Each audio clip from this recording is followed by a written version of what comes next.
For the repair of the Korval E&P-01 controller, the following procedures were necessary: replacement of various electronic components and general cleanup of the unit.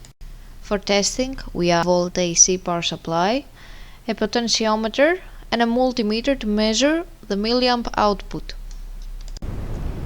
As we near the set point by manipulating the input signal with a potentiometer, the milliamp output can be seen on the multimeter screen, and it's 4 milliamps.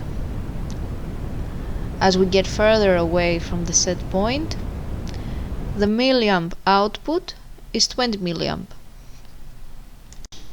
It is now clear that the controller is working successfully and is ready to be delivered to the customer.